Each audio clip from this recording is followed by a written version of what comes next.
Marisa, boa noite. Bem, então vamos agradecer a Deus, a Jesus, ao Frei Fabiano, aos bons espíritos, por mais esta oportunidade de estarmos aqui mais uma vez reunidos.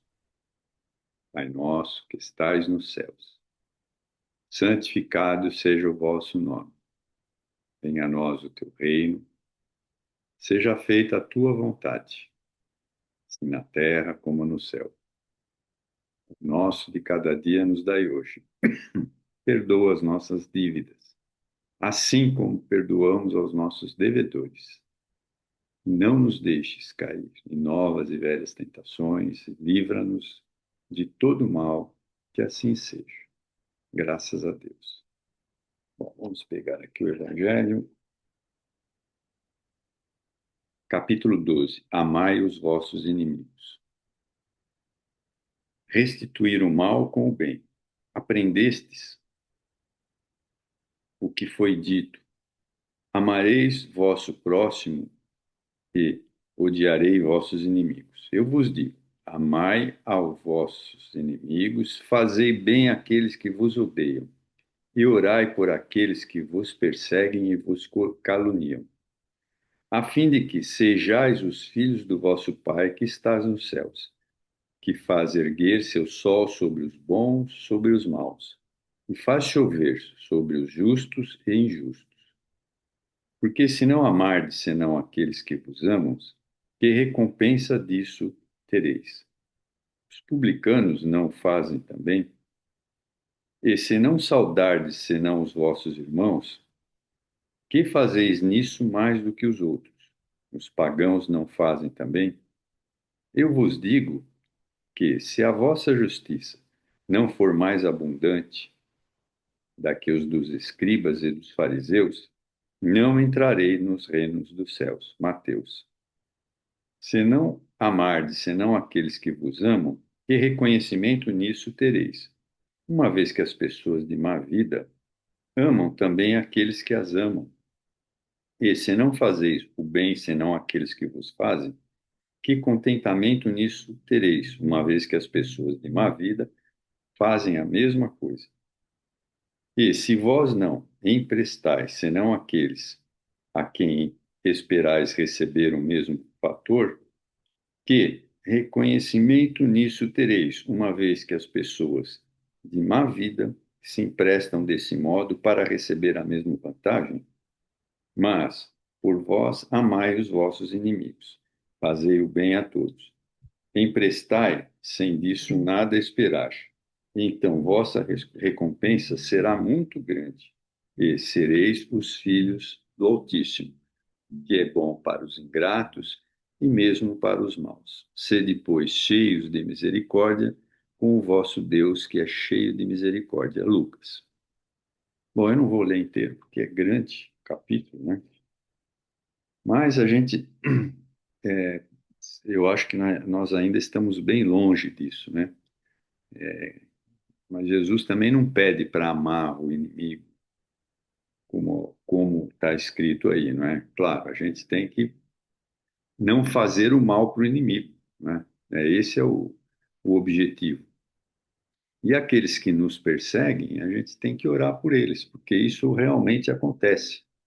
Acontece no trabalho da gente, acontece aonde a gente estuda, acontece nos nossos vizinhos, os nossos parentes, aqueles sempre vão ter pessoas desse tipo. Então, a melhor solução é orar por eles.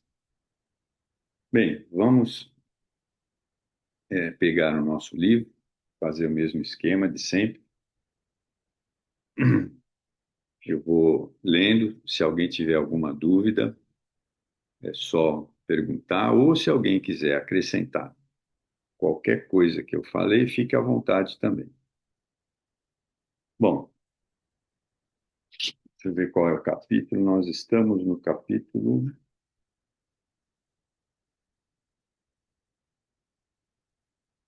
capítulo 6, que chama Amparo Fraternal.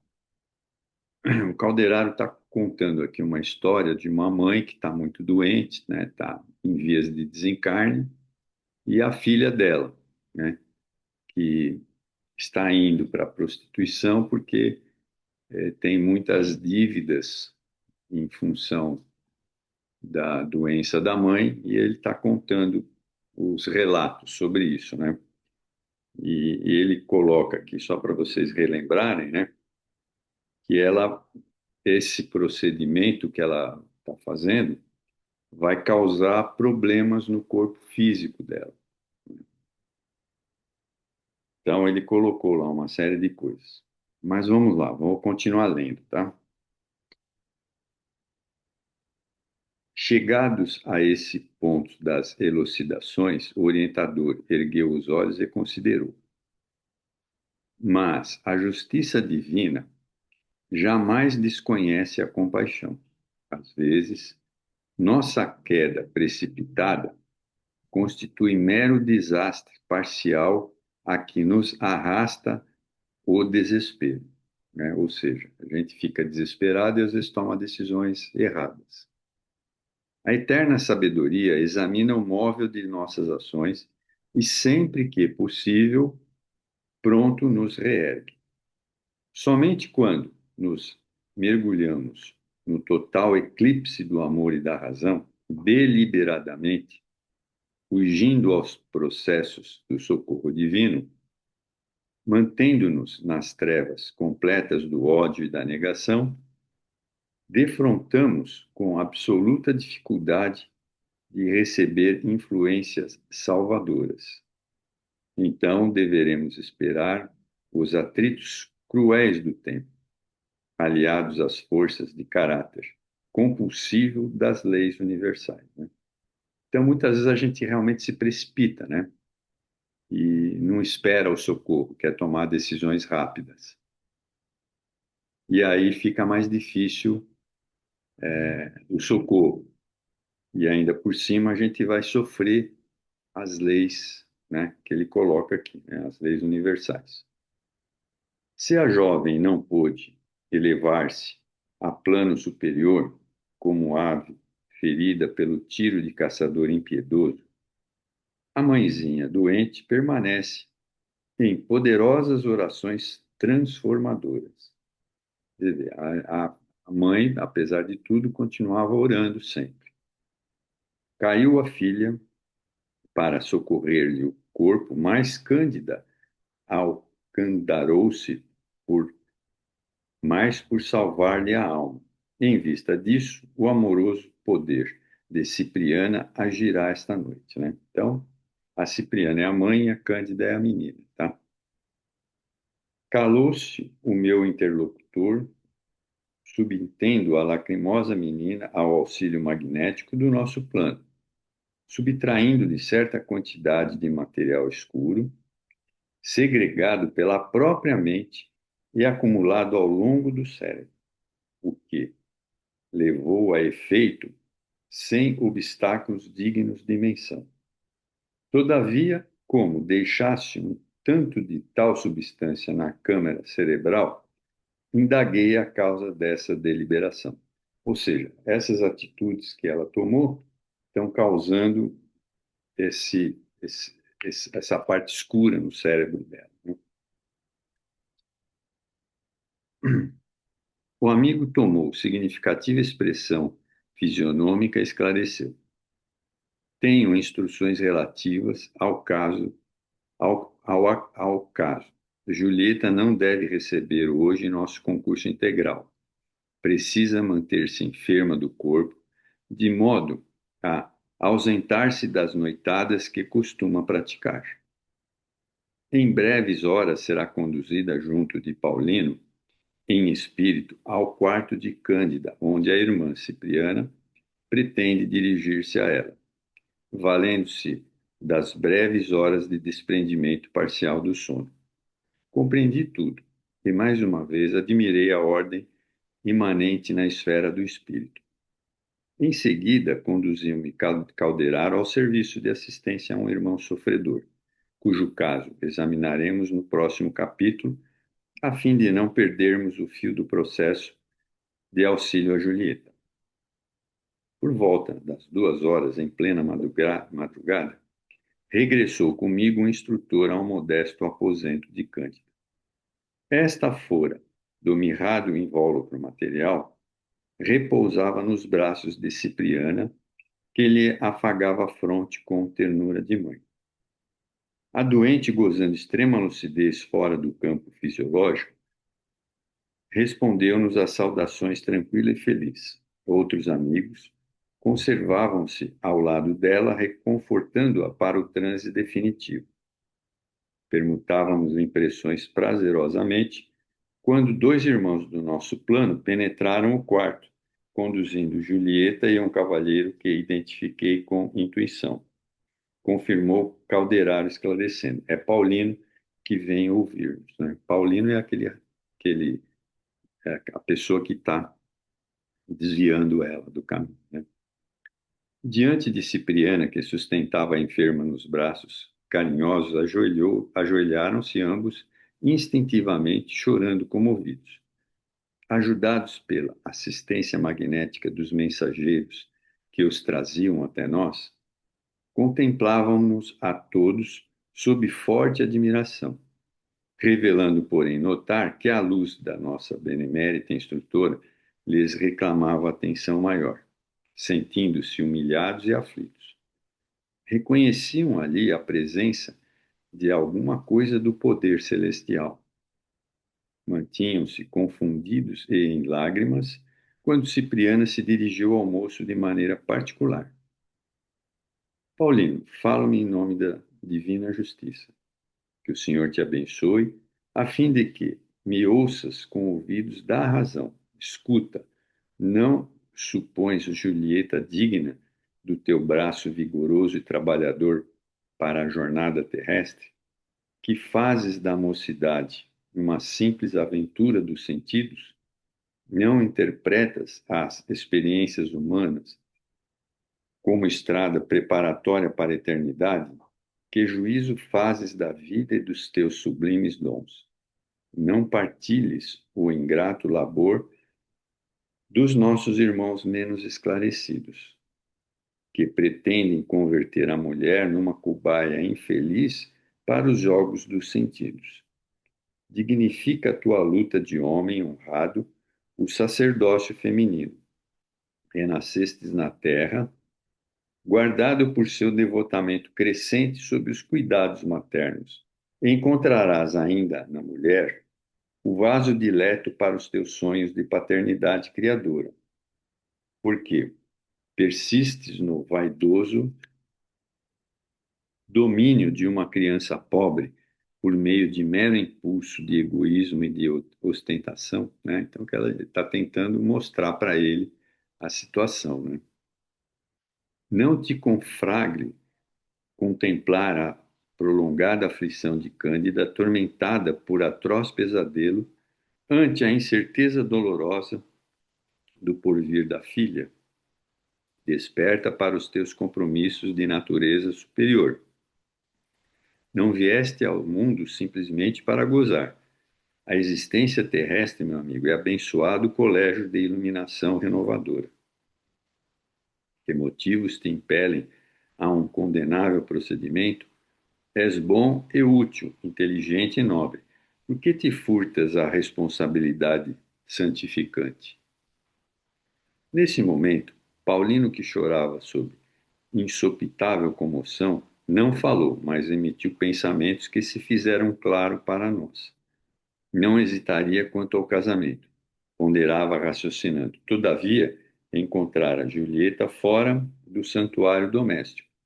Conhecera num círculo de pessoas menos responsáveis, em clima de sugestões que não convidavam à elevação espiritual. Não seria prudente defender-se? Não lhe constituía obrigação organizar um matrimônio em bases mais sólidas?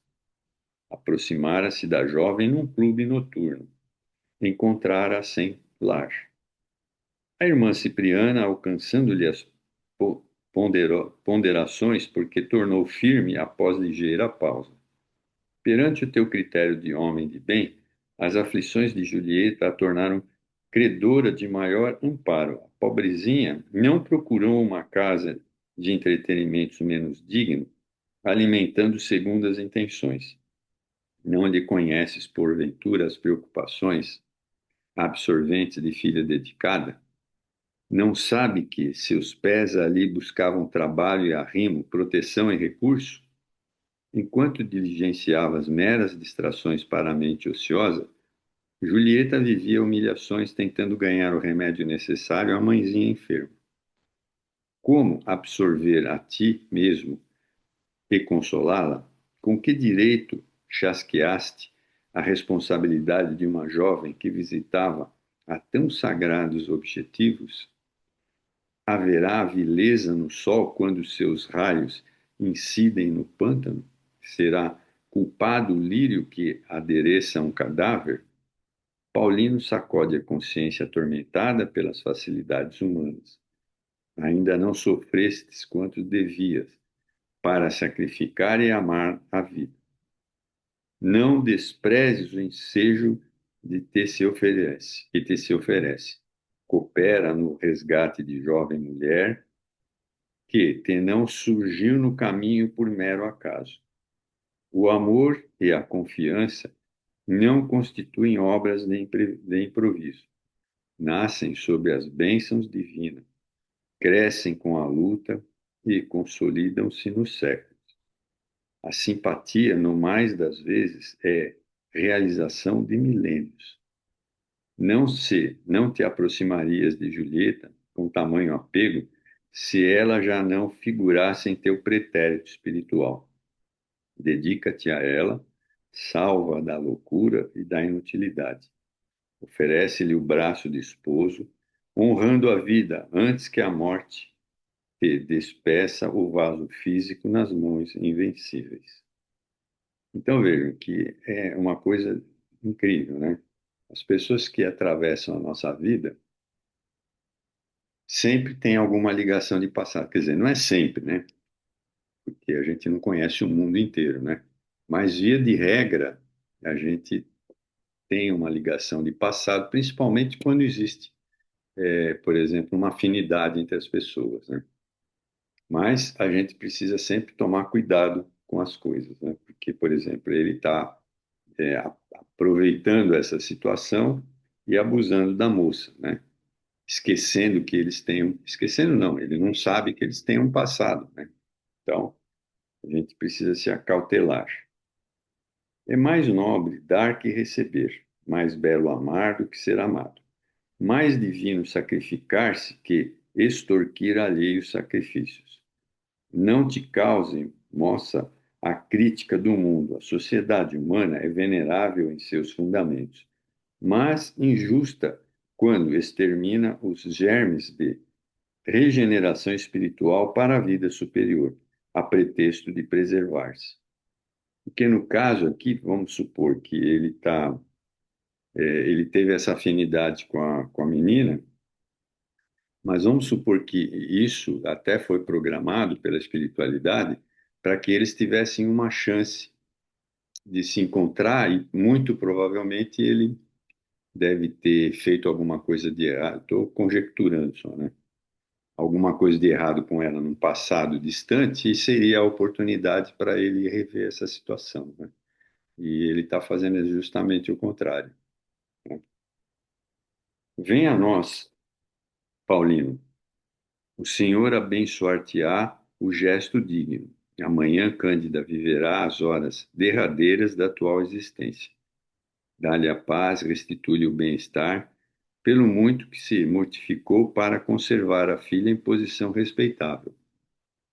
Não permitas que o amor se perverta em tua alma. Santifica-o com a responsabilidade, fortifica-o com os teus dotes naturais, e a providência estará a teu lado por todo o sempre. Calou-se a instrutora, mas de seu coração partiram raios de safirina luz, envolvendo o rapaz integralmente. O cavalheiro ergueu os olhos lacrimosos, contemplou-a reconhecido e declarou: Recebo a vossa palavra como se fora a de minha mãe celestial. Fazei de mim o que vos aprouver. Estou pronto. Cipriana depositou Cândida no envoltório físico, afetuosamente dirigiu-se ao jovem par, acrescentando: Que o Pai nos abençoe a todos. Julieta e Paulino foram reconduzidos ao aposento do qual tinham vindo, e nós, de nossa parte, dilatamos a permanência no quarto da enferma em auxílio ao processo desencarnatório. Às 8 horas da manhã, Cipriana suprimiu-lhe a maior parte das forças. Chamado pela enfermeira vigilante, o médico prognosticou a morte próxima. Reclamada a presença da filha, compareceu a jovem depois do meio-dia, seguindo-lhe-se de Paulino, visivelmente comovido. Que belo é verificar a influência indireta do plano superior sobre os companheiros terrestres. Como haviam procedido nas horas de sono carnal, assim, ao observarem a venerável senhora em plena agonia, ajoelharam-se ambos, lacrimosos, quase na mesma posição de horas antes. Cândida fixou o rapaz em atitude suplicante e falou-lhe com dificuldade, embora Cipriana lhe não deixasse fugir as energias, mantendo a destra luminosa sobre a sua cabeça. A agonizante comentou comovidamente a angústia que lhe torturava o espírito. Receava deixar a filha inexperiente no mundo à mercê das tentações. Apelava para o cavalheirismo de Paulino, que não a deixou terminar. De olhos rasos d'água, colocou o indicador nos lábios da respeitável moribunda, confortando. Dona Cândida, disse atencioso, não fale mais nisso. Amanheci hoje com um propósito irremovível. Julieta e eu nos casaremos, dentro em poucos dias. Amanhã mesmo iniciaremos o processo de legalização do nosso compromisso. Antes de qualquer circunstância interfira por empecer nossos desejos. Fique, pois, descansada, a partir de agora sou também seu filho. Agonizante, chorando copiosamente, fez um sinal. Julieta aproximou-se enquanto Paulino colocava o rosto nos seus cabelos prematuramente enegrecidos. Foi então que Cândida, amparada por Cipriana, lhes uniu as mãos num gesto simbólico, osculando-as eternicidamente. Foi seu derradeiro movimento no corpo exausto. Em breves minutos, as pálpebras físicas cerraram-se para sempre, enquanto os olhos espirituais se abririam entre nós para a contemplação dos trilhos refulgantes da eternidade. Então, quer dizer, ela desencarnou. Né? Então, vejam, é uma história bem comovente, né, que é bastante possível de acontecer, né? A gente percebe mais uma vez que a espiritualidade está sempre procurando nos auxiliar de alguma forma, né? Mas a gente também precisa ter um pouco de merecimento para isso, né? Todo mundo entendeu aqui direitinho? Alguém quer perguntar alguma coisa? Tá, é claro, né? Porque não dá muito para a gente fazer comentários aqui, né? Porque é uma narrativa, né? Mais difícil, né? Mas uma coisa é certa, né? Ninguém fica sem assistência. Bom, aí vai começar o capítulo 7, que chama Processo Redentor. Eu não sei quanto tempo falta, que eu nunca sei onde que está isso. Bom, eu vou começar aqui, né? Capítulo 7, Processo Redentor. Retirando-nos do hospital em noite que precedeu a desencarnação de Cândida, o assistente observou: Não temos tempo a perder. Efetivamente, o trabalho de socorro à prezada enferma absorvera-nos algumas horas. Nosso esforço continuou prestimoso, amigo, tem por especial escopo impedir a consumação dos processos tendentes à loucura. A rede de amparo espiritual, nesse sentido, é quase infinita. A positiva declaração de desarmonia mental constitui sempre um término de longa luta. Claro está que não incluímos aqui os casos puramente fisiológicos, mormente em se tratando da invasão da sífilis na matéria cerebral, reportando-nos aos dramas íntimos da personalidade prisioneira, da introversão, do desequilíbrio, dos fenômenos da involução, das tragédias passionais, episódios esses que deflagraram no mundo aos milhares por semana. Nas esferas imediatas à luta do homem vulgar, onde nos achamos presentemente, somos inúmeras as organizações socorristas dessa natureza. É imprescindível amparar a mente humana na crosta planetária em seus deslocamentos naturais. A vasta escola terrestre exige incessante e complexa colaboração espiritual, né? Então, quando a gente desencarnar, tenho certeza de uma coisa: a gente não vai ficar desempregado lá. Sempre a gente vai ter coisa para fazer.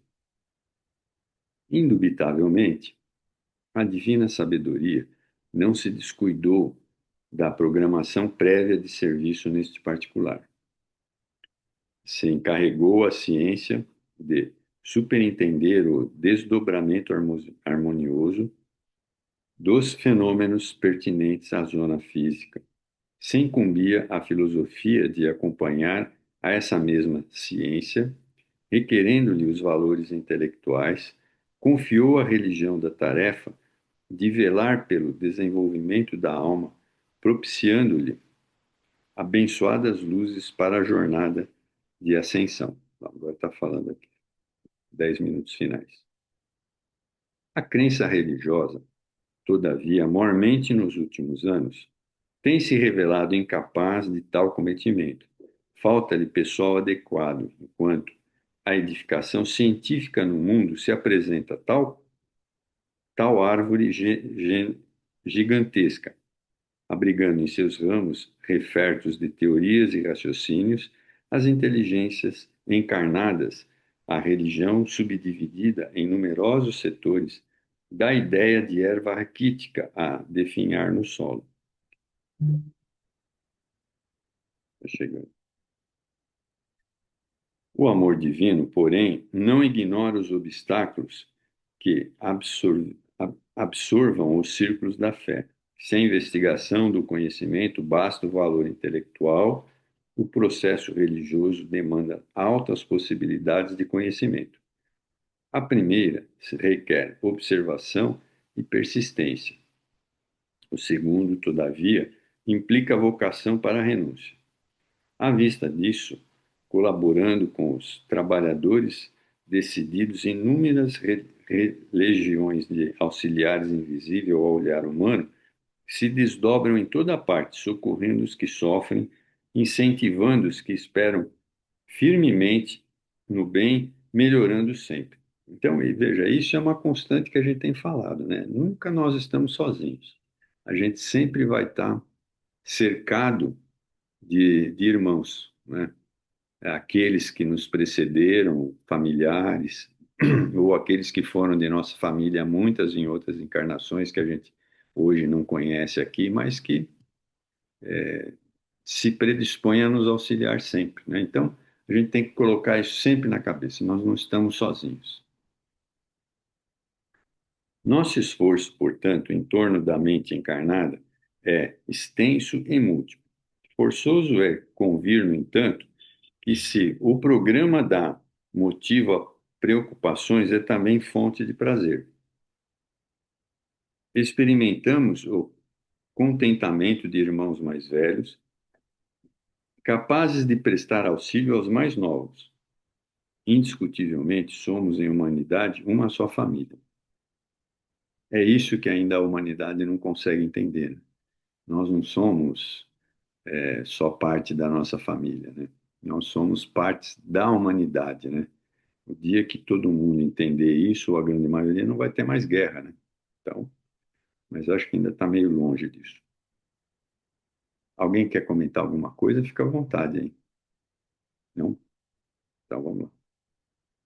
Verificando-se pausa natural nos esclarecimentos de Calderaro, indaguei curioso.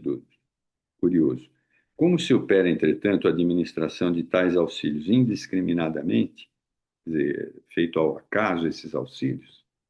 Não, explicou o interpelado. O senso de ordem preside-nos a atividades em todas as circunstâncias. Quase sempre é a força motora intercessória que determina os processos de ajuda. Então, o que é essa força intercessória? É aqueles espíritos que já nos procederam, já foram, estão desencarnados, mas que nos amam muito, né? Então, são eles é que pedem a primeira providência. E aí a espiritualidade vai verificar o caso e mandar ajuda.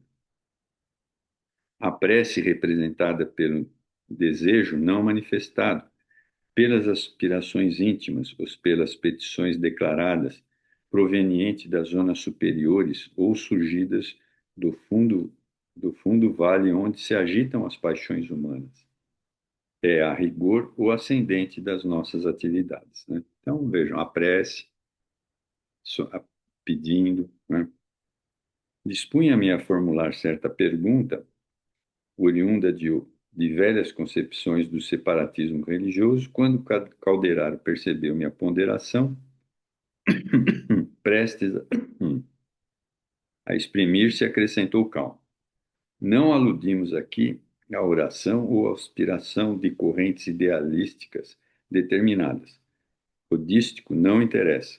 Colaboramos com o Espírito Eterno em sua ascensão à zona divina, aduzindo novas forças do bem onde ele se encontre, independente de formas dogmáticas, ou não com que se manifeste nos círculos humanos, né? Ou seja, não importa a religião, né? A pessoa tem merecimento, vai receber ajuda. Nosso problema não é de favoritismo, senão de espiritualidade superior, mercê da união dos valores substanciais em favor da vida melhor.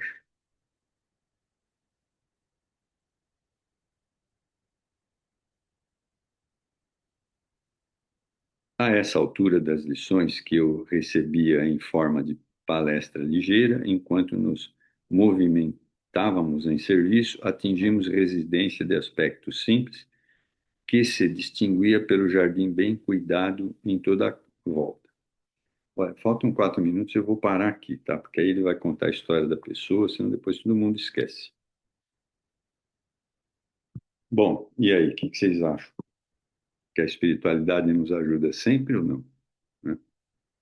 Então a gente pode notar que eles estão sempre nos auxiliando. Eu vou fazer o seguinte: tem pouca gente hoje, né? Mas de qualquer forma, eu vou chamar, a Bia vai chamar a segunda parte, porque se alguém tiver alguma dúvida, a gente vai esclarecer dúvidas, tá? Não vamos passar nenhum vídeo, nada, vamos só esclarecer dúvidas. E aí, se não tiver dúvidas, paciência, a gente interrompe, tá? Mas quem puder ficar, por favor, fique à vontade. Quem não puder, não tem problema nenhum, certo? Então, faltando 3 minutos, eu vou encerrar aqui. E aí, quem quiser ficar na segunda parte, a gente esclarece dúvida. Então, vamos lá. Vamos agradecer a Deus, a Jesus, ao Frei Fabiano e a todos esses irmãos que estão aqui presentes nesse momento, nos intuindo, nos inspirando, e agradecer a todos eles por mais esta oportunidade. Pai nosso que estais nos céus, santificado seja o vosso nome. Venha a nós o teu reino, seja feita a tua vontade, assim na terra como no céu. O nosso de cada dia nos dai hoje. Perdoa as nossas dívidas, assim como perdoamos aos nossos devedores. Não nos deixes cair em novas e velhas tentações, mas livra-nos de todo mal, que assim seja. Graças a Deus, graças a Jesus. Bom, espero que vocês tenham uma boa semana. Amanhã eu vejo aqueles que vão na casa de Fabiano e vamos dar por encerrado esse estudo desta noite. Obrigado a todos. Uma boa noite de sono. Boa noite. Obrigada. Noite. Boa noite. Até mais. Tchau, Boa tchau. noite. Boa noite a todos. Boa Boa noite, semana. Marisa.